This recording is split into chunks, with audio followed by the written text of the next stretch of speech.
Hi മക്കളെ, ഇനി നമ്മൾ 23ാമത്തെ ക്വസ്റ്റ്യൻ ആണ് ഡിസ്കസ് ചെയ്യാൻ പോകുന്നത്. എല്ലാവരും വൃത്തിയായിട്ട് ശ്രദ്ധിക്കുക. ഇത് ബൈനോമിയൽ തിയറം എന്ന ചാപ്റ്ററിലെ ക്വസ്റ്റ്യൻ ആണ്.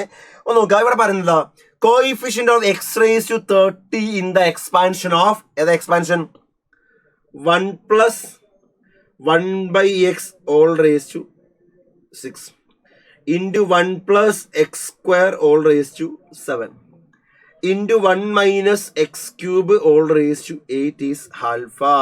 Then we have to find the value of mod alpha. അതായത് ഇതിലെ ഈ കാണുന്ന ബൈനോമിയൽ അല്ലെങ്കിൽ ആ ഒരു എക്സ്പാൻഷൻ, ഇതിന്റെ എക്സ്പാൻഷൻ ആവുന്നു. ആ എക്സ്പാൻഷനിൽ എക്സ് റേസ് 30 എന്ന ആളുടെ കോയിഫിഷ്യന്റ് ആൽഫ ആണെങ്കിൽ we have to find the value of mod alpha. Okay, അപ്പോൾ ഇവിടെ ആദ്യം ചെയ്യേണ്ട കാര്യം ഇതൊന്ന് ചെറുതാക്കാം, ക്രോസ് മൾട്ടിപ്ലൈ ചെയ്യാം. അപ്പൊ എന്താ പറയും, ഇത് x plus 1 all raise to 6 by x raise 6 ആവല്ലേ? അല്ല, എന്തുകൊണ്ടാ ഇത് x plus 1 by x all raise 6 അല്ലേ? അതാരാ x plus 1 all raise 6 by x raise 6 അല്ലേ? ഇതാരാവും 1 plus x square all raise to 7 അല്ലേ? ഇതാരാവും 1 minus x cube all raise to 8 അല്ലേ? അല്ലെ? അപ്പൊ ഇതാരാ ശരിക്ക് 1 plus x all raise to 6 into 1 plus x square all raise to 7 into 1 minus x cube all raise to 8 divide by ആരാ x raise to 6 അല്ലേ? അല്ലെ? ഇനി ഒന്ന് ആലോചിച്ചേക്ക, എടാ ഈ കാണുന്ന ആളുടെ കോയിഫിഷ്യന്റ് ഓഫ്, ശ്രദ്ധിക്ക, ഈ കാണുന്ന ആളുടെ എക്സ് റേസ് ടു 30 കോയിഫിഷ്യന്റ് അല്ലേ? ഇനി ഞാൻ ചെയ്യുന്ന കാര്യം എല്ലാത്തിന്റെയും ജനറൽ ടേം കണ്ടുപിടിക്കുകയാണ് ചെയ്യുന്നത്. അല്ലെ? എങ്ങനെ ജനറൽ ടേം കണ്ടിരിക്കുക? ടി ആർ പ്ലസ് 1 ആരാ? N C R A raise to N minus R B raise to R അല്ലേ? ഓക്കെ, ആദ്യം ഇയാളുടെ ജനറൽ ടേം കണ്ടുപിടിക്കുക. എന്ത് വരിക? N C R 6e 3 term ഉണ്ടായത്. ഇതൊന്ന് ഒരു എക്സ്പാൻഷൻ, ഇവിടെ എക്സ്പാൻഷൻ, ഇവിടെ വേറെ എക്സ്പാൻഷൻ അല്ലേ? എല്ലാത്തിനും ആർ യൂസ് ചെയ്യാൻ പറ്റില്ല. അപ്പൊ ഒന്നിന് ഞാൻ R1 മറ്റതിന് R2 മറ്റതിന് R3 യൂസ് ചെയ്യാണ്. അപ്പൊ എന്താവും 6e R1 then 1 raised to n minus r, അത് 1 അല്ലേ? പിന്നെ x raised to r, അതേപോലെ x raised to r1, അതേപോലെ ഇതിന് അപ്ലൈ ചെയ്താലോ 7c r2, 1 raised to n minus r, അത് 1 raised to 1 തന്നെയാണ്. പിന്നെ x square raised to r2. അടുത്ത ടൈമോ 1 മൈനസ് എക്സ് ക്യൂബ് അല്ല, എന്ത് വരും? 1 മൈനസ് 1 എന്ന് കൊടുത്തിട്ടുണ്ട്, മുമ്പിൽ ആര് വരും? മൈനസ് 1 റേസ് ടു R3 വരും അല്ലെ? പിന്നെയോ 8c R3 X cube raise to R3, താഴെ ആരുണ്ട്? എക്സ് റേസ് 6 അല്ലേ? ഇത്രയും ഞാൻ എഴുതി, ജനറൽ ടേം ആണ്. Okay, normally coefficient of something ചോദിച്ചാൽ ഇങ്ങനെ ജനറൽ ടേം എഴുതിയിട്ടാണ് നമ്മൾ ചെയ്യാറ് അല്ലെ? ഇപ്പൊ എന്താവും 6c ഇൻറ്റു R1, പിന്നെ 7c ഇൻറ്റു R2, കോൺസ്റ്റന്റിന് ഞാൻ ആദ്യം എഴുതി അല്ലെ? പിന്നെ minus 1 raise to R3 then 8c R3 അല്ലെ? So 6c R1 into 7c R2 into minus 1 raise to R3 into 8c R3 into x raise to ആര് വേടാ? ഇവിടെ എക്സ് റേസ് ടു R1 ഇല്ലേ? R1. ഇവിടെ എക്സ് റേസ് ടു 2R2 ഇല്ലേ? അപ്പൊ എന്താ 2R2. then എടാ ഇവിടെ എക്സ് റേസ് ടു 3R3 ഇല്ലേ? So plus 3R3. താഴെ എക്സ് റേസ് 6 ഇല്ലേ മക്കളെ? അപ്പം തരും -6. സോ ഇതാണ് ആ കാണുന്ന ബൈനോമിയൽ തിയറത്തിന്റെ ജനറൽ, അല്ലെങ്കിൽ ബൈനോമിയൽ ഒരു ടേമിന്റെ ജനറൽ ആയിട്ടുള്ള ജനറൽ ആയിട്ടുള്ള ടേം എന്ന് പറഞ്ഞാൽ അല്ലെ? ഇനി നമുക്ക് ആരുടെ കോയിഫിഷ്യന്റ് ആ വേണ്ടത്? ഇതാ നമുക്ക് എക്സ് റേസ് ടു 30 കോയിഫിഷ്യന്റ് അല്ലേ? എടാ എക്സ് റേസ് ടു 30 കോയിഫിഷ്യന്റ് വേണമെങ്കിലേ എക്സ് റേസ് 30 കോയിഫിഷ്യന്റ് വേണം അല്ലെ? എടാ ഈ പറഞ്ഞ ആളല്ലേ നമ്മുടെ കോയിഫിഷ്യന്റ് എന്ന് പറഞ്ഞാല് അല്ലെ? ആ കോയിഫിഷ്യന്റ് എപ്പോഴും കാണാ എക്സ് റേസ് ടു 30 ആണ്. എക്സ് റേസ് ടു 30 ആണെന്ന് പറഞ്ഞാലേ ഈ എക്സിന്റെ പവർ അല്ലേ 30 ആവേണ്ടത് അല്ലെ? അപ്പൊ എന്തെഴുതാം? R1 plus 2R2 plus 3R3 minus 6 അല്ലേ 30 ആവേണ്ടത് അല്ലെ? അപ്പൊ എന്തെഴുതാം? യെസ്, നോക്കുക, R1 plus 2R2 plus 3R3 equal 30 plus 6 എന്താണ്? അപ്പം നമ്മൾ ചെയ്യേണ്ട കാര്യം ഇതാ, ഈ കണ്ടീഷൻ സാറ്റിസ്ഫൈ ചെയ്യുന്ന R1 R2 R3 കാണാം അല്ലെ. അത് ഇവിടെ സബ്സ്റ്റിറ്റ്യൂട്ട് ചെയ്താൽ നമ്മുടെ കോയിഫിഷ്യൻസ് ആയില്ലേ അല്ലെ. നമ്മൾ കാണേണ്ട കാര്യം മക്കളെ x⁻30 കോയിഫിഷ്യൻസ് അല്ല കാണുന്നത്. അപ്പൊ എന്ത് ചെയ്യാ, ഇതാ ഇത് x⁻30 ആവണം. അപ്പൊ അത് 30 ആവണ്ടേ. അത് 30 ആവണമെങ്കിൽ R1 R2 R3 കിട്ടൂലേ. R1 R2 R3 ഇവിടെ കൊടുത്താൽ നമ്മുടെ ആൻസർ ആയില്ലേ, കിട്ടി, ആൻസർ കിട്ടി അല്ലെ. അപ്പൊ എന്താണ് R1 + 2R2 + 3R3 36 ആവുന്ന വിധത്തിൽ എന്ത് ചെയ്യാ, R1 R2 R3 കാണാം. പിന്നെ R1ന്റെ മാക്സിമം വാല്യൂ എന്താ, എടാ R1 എന്ന് പറഞ്ഞാൽ 6 R1 വരുന്നില്ലേ. അപ്പൊ R1 ഈ 6-നേക്കാൾ വലുതാൻ പറ്റുമോ, പറ്റൂലല്ലോ. അപ്പൊ R1 എന്താണ്, << 6 ആണ്. പിന്നെ 7C R2 വരുന്നില്ല മക്കളെ. അപ്പൊ R2 ഇവിടെ 7ന്റെ കൂടെ വരുന്നില്ലേ. അപ്പൊ R2 7-നേക്കാൾ ചെറുതാവണ്ടേ. അപ്പൊ എന്താ, R2 << 7 അല്ലെ. പിന്നെ 8C R3 മക്കളെ, ഈ R3 8-നേക്കാൾ ചെറുതാവണ്ടേ. അപ്പൊ എന്താ, R3 << 8. ഇതും നമ്മൾ എഴുതി. Okay, R1 << 6, R2 << 7, R3 << 8. Okay, so ഈ കണ്ടീഷനും സാറ്റിസ്ഫൈ ചെയ്യുന്ന ഈ നമ്പേഴ്സ് നമുക്ക് കാണുക എന്നാണ് നമ്മുടെ ലക്ഷ്യം. ഓക്കെ, നമ്മൾ സ്റ്റാർട്ട് ചെയ്യാം. ഞാൻ ആദ്യം R3 8 ആക്കി എടുത്തു. R3 8 ആക്കി എടുത്താലേ R1 + R3യുടെ മാക്സിമം വാല്യൂ 8 അല്ലേ. അപ്പൊ എന്താവും, R1 + 2R2 + 3R3 3 × 8 24 അല്ലേ. ആ 24 ഇങ്ങോട്ട് വന്നാലേ 36 - 24 എന്താകും, 12 ആവൂലേ. അപ്പൊ എന്താവാം, R1 + 2R3 12 ആകാം. 2R3 അല്ല, 2R2. അപ്പൊ എന്താ, R3 8 ആയാലും എന്താണ്, R1 + 2R2 എന്താവാം, 12 ആവാം. അപ്പൊ R2 R1 എന്തൊക്കെയാവാം, R2 0 ആവെന്ന് വിചാരിക്കും.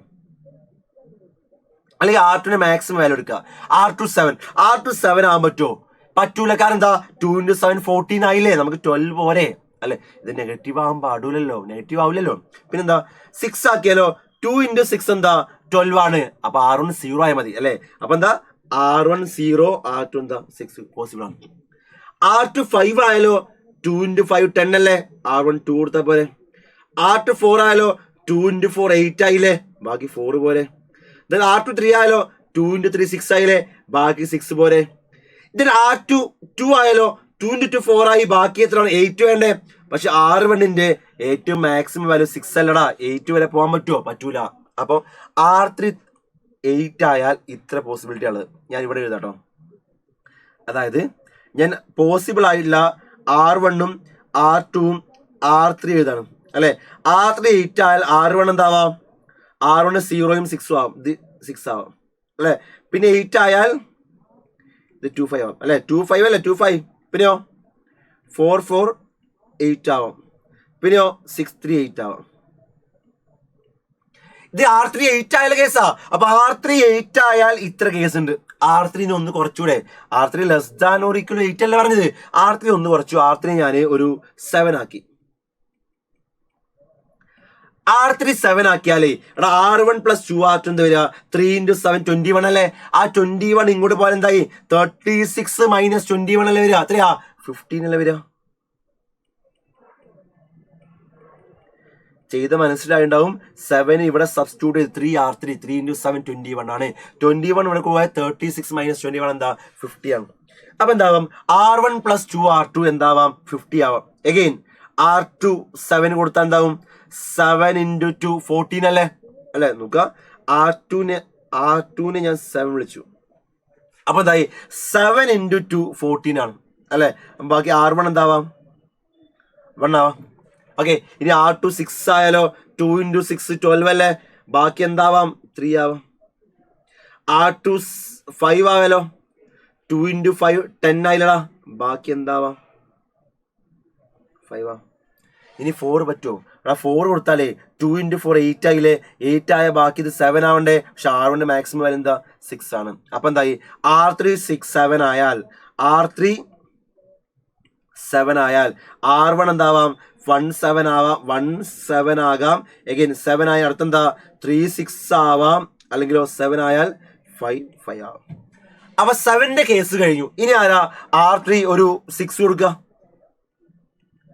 ഓക്കെ, ഇങ്ങനെ ചെയ്യാണ്ട് കേട്ടോ ഇതൊക്കെ. അപ്പോൾ കുറച്ചധികം കാൽക്കുലേഷൻ ഈ ഒരു ഫേസിൽ വന്നിട്ടുണ്ട് അല്ലെ. നമ്മുടെ ഫെബ്രുവരി 1 ഷിഫ്റ്റ് 1 ഒരുപാട് കാൽക്കുലേഷനുള്ള ക്വസ്റ്റ്യൻസാണ് വന്നുള്ളത്. എനിവേ നമുക്ക് നോക്കാം. അടുത്ത കേസ് എന്താ? R3 6 R3 6 ആയാലേ 3 × 6 18 ആവില്ലേ? ആ 18 ഇങ്ങോട്ട് 36 - 18 എന്താ? 18 അല്ലേ വരിക. അപ്പൊ എന്ത് വരും? R1 + 2R2 എന്താ? 18 ആണ്. അഗെയിൻ R2ന്റെ മാക്സിമം വാല്യൂ 7 അല്ലേ? ആ 7 കൊടുക്കുക.